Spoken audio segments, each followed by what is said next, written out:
Welcome to our channel Tuli's gallery. তো আজকে জগদ্ধাত্রী পুজোর শুভ মহাপঞ্চমী।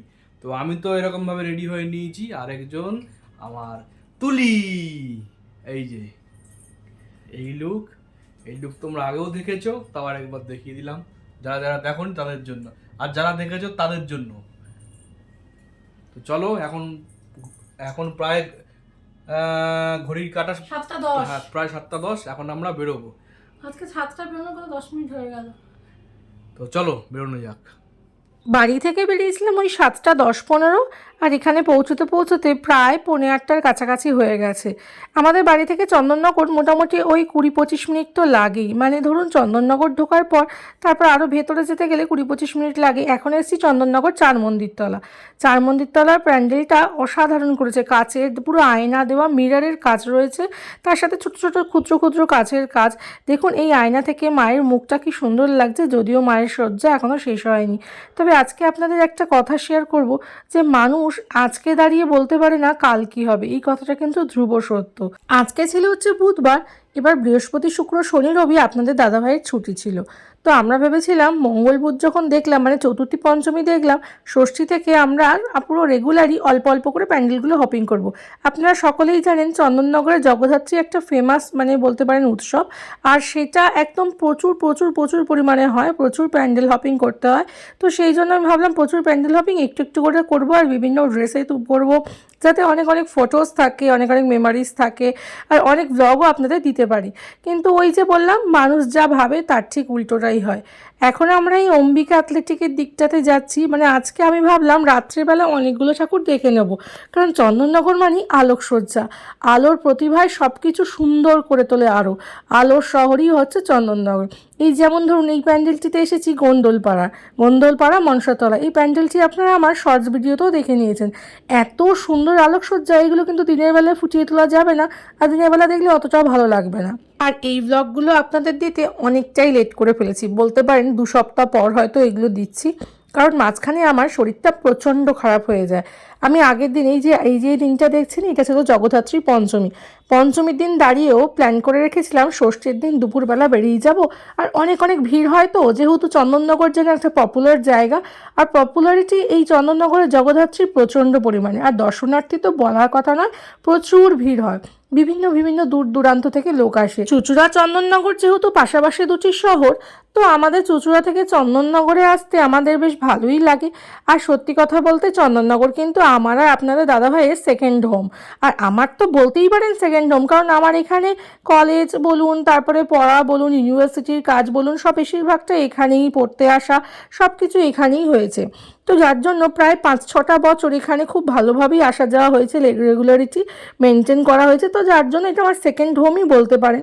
আর আপনাদের সেই কথাটাই এখন শেয়ার করব, যেটা আমার জীবনে নেমে এসেছিল একটা দুর্যোগপূর্ণ দিন।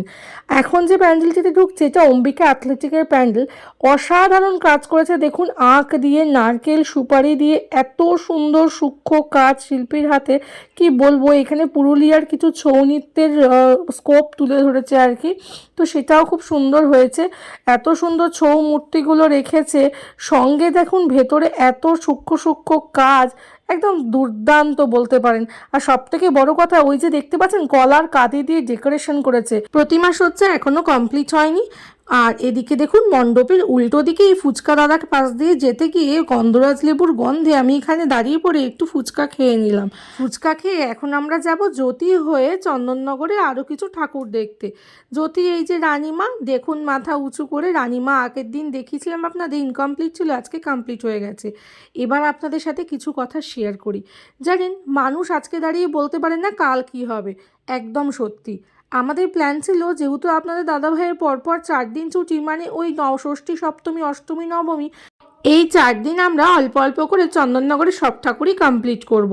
আর এবারে বেশ অনেকটা ছুটিই পাওয়া গেছে, তো আপনাদের দাদাভাই আমাকে বললো আজকে পুরো ঠাকুর দেখবো না, কিন্তু আমি ভেবেছিলাম দুপুরবেলা তো আমরা আসবো, কারণ যেহেতু কাল থেকে ষষ্ঠী পড়ে যাচ্ছে, নো এন্ট্রি পড়েছে 3:30-র পর থেকে, তো রাত্রিবেলার দিকে খুব ভিড় হয়, আর স্কুটি নিয়ে বা গাড়ি নিয়ে আসা খুব ডিফিকাল্ট। তাই আমার একান্ত জোড়াজুড়িতেই আপনাদের দাদাভাই আজকে বেশ অনেক ঠাকুরই আমাকে দেখিয়েছে। আর আমি একটু জোর করেছিলাম এই কারণে, কারণ চন্দননগর তো আলোর শহর, আর প্রত্যেকটি প্যান্ডেলে এত সুন্দর আলোকসজ্জা দিয়েছে। এই আলোকসজ্জা ছাড়া প্যান্ডেল দেখতে কি ভালো লাগে বলুন না আপনারাই। তো ভাবলাম রাত যত বাড়ে চন্দননগরে ভিড় বাড়ে, তবুও তো চলুন আমরা রাতের বেলায় আজকে অনেক ঠাকুর দেখে নিই চলো। তো ও আমাকে একা প্রকার নাই বলেছিল, তো আমার জোড়াজুড়িতে বেশ অনেকগুলো ঠাকুরই দেখেছিল। কিন্তু কি দুর্ভাগ্য দেখুন আমার, পরের দিন আমাদের প্ল্যান মাফিক যেটা ছিল সেটা আর করা হলো না। কারণ এর পরের দিন সকালবেলাতেই আমার সাথে একটি দুর্ঘটনা ঘটে যায়। বাড়ির মধ্যেই আমার একটা ছোটোখাটো ভালো মতন অ্যাক্সিডেন্ট হয়ে যায়, যে ইনজুরিতে বাড়িতে আমার প্রায় 10-12 দিন বসে থাকতে হয় এবং আমার হাঁটাচলা খুবই প্রবলেম হয়ে যায়। আমার পায়ে একটা ইনজুরি হয় পড়ে গিয়ে, এমন ইনজুরি হয় উঠে দাঁড়ানোর মতন ক্ষমতা হয় না। তো যার জন্য আমি এই ঠাকুর দেখা বলতে পারেন এই প্যান্ডেল হপিং পুরোটাই মিস করে যাই, এবং তারপর থেকে আমি শারীরিক এবং মানসিকভাবে এতটাই আপসেট হয়ে পড়ি, আর যার ফলস্বরূপ আপনাদের এত লেট করে ব্লগগুলো দিচ্ছি। জগদ্ধাত্রী পুজো কবেই চলে গেছে, তো ভাবলাম ব্লগগুলো যখন করেছিলাম কেন আপনাদের সাথে শেয়ার করব না, আর এটা আমার মেমারিতেও থেকে যাবে, আর দেখলেই মনে পড়বে তার পরের দিন আমার সাথে কী ঘটনাই না ঘটেছিল। 1 সেকেন্ড আগে দাঁড়িয়েও বোঝা যায় না তার 1 সেকেন্ড পর কি হতে চলেছে আমার সাথে। তো দেখুন, মানুষ বাইরে বেরোলে যে শুধু তাদের বিপদ ঘটে তা কিন্তু নয়, বাড়ির মধ্যে থেকেও শুকনো বিপদ এমনভাবে চলে আসে আপনার ওপর, যে বিপদ আপনাকে প্রায় 10-12 দিন ভুগিয়ে যাবে এবং শুধু শারীরিকভাবে না মানসিকভাবেও আপসেট করে তুলবে। আর ভাগ্যিস দেখুন আগের দিনেই আলোকসজ্জাগুলো আমি উপভোগ করে নিয়েছিলাম, না হলে হয়তো আর দেখাই হতো না।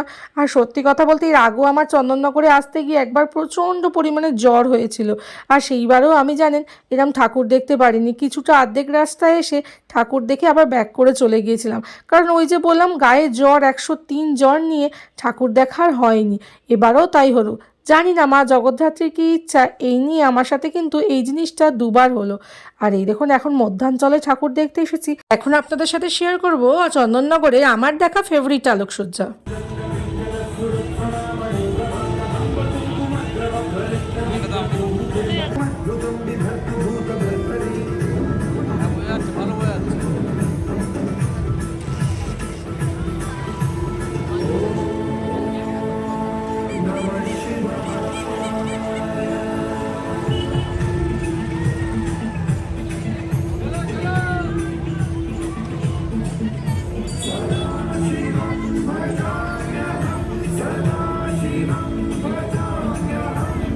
লাস্টে আলোকসজ্জাটা দেখলেন পুকুরের মাঝখানে, এটি হচ্ছে ফটকগুড়া আসার পথে, মানে চন্দননগর স্টেশন যাওয়ার পথে।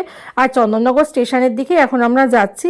আর এত সুন্দর, এটা কিন্তু মণ্ডপ, কোনো মণ্ডপ মানে রিয়েল মণ্ডপ, এটা কিন্তু কোনো তৈরি মণ্ডপ নয়, 12 মাসে এই মণ্ডপটি থাকে। আর এটা হলো ফটকগুড়ার মা জগদ্ধাত্রী, খুব সুন্দর দেখতে হয়। আর এখন আমাদের লাস্ট প্যান্ডেল হপিং করতে আমরা এসেছি হেলাপুকুর ধার। আপনারা হয়তো হেলাপুকুর ধারের সাথে মানে পরিচিত সবাই, ওই 100 কেজির গয়না মাকে পরানো হয়, সেটাই হচ্ছে হেলাপুকুর ধার। চলুন প্রতিমা দর্শন করি আমি, আর আপনাদেরকেও দর্শন করাই, এরপর বাড়ি ফিরে যাব। ওই যে প্ল্যান ছিল পরের দিন বেরোবো, কিন্তু যেটা আর পসিবল হয়নি, তো কি আর করা যাবে। তো চলুন আজকের ব্লগটা আমি এখানেই শেষ করব। যদি ভালো লেগে থাকে প্রতিমা দর্শনের সাথে সাথে আমার ব্লগটা ভালো লাগলে লাইক কমেন্ট শেয়ার করবেন, আর চ্যানেলটা অবশ্যই কিন্তু সাবস্ক্রাইব করবেন। কে কোথা থেকে দেখছেন আমার ভিডিওটি অবশ্যই কমেন্ট করে জানাতে ভুলবেন না, জানালে খুব ভালো লাগবে। তো চলুন এখন বাড়ি ফেরার পালা। আর এই যে দেখছেন এখন এসছি একটু গুড় কাঠি, চিনি কাঠি আর বাদাম নিতে। আমার বাবা ছোটোবেলায় যখন জগদ্ধাত্রী ঠাকুর চন্দননগরে দেখাতে নিয়ে আসতো, এই দোকানটি থেকে বাদাম কিনে খেতে খেতে আমরা যেতাম বাবার হাত ধরে চন্দননগরে ঠাকুর দেখতে। আর এখন বাবা না আসলেও আমি বাবার জন্য এখান থেকে নিয়ে যাই গরম গরম বাদাম ভাজা। ভিডিওটা এখানেই শেষ করলাম। ভালো থাকবেন, সুস্থ থাকবেন, দেখা হবে নতুন একটি ব্লগে আপনাদের সঙ্গে।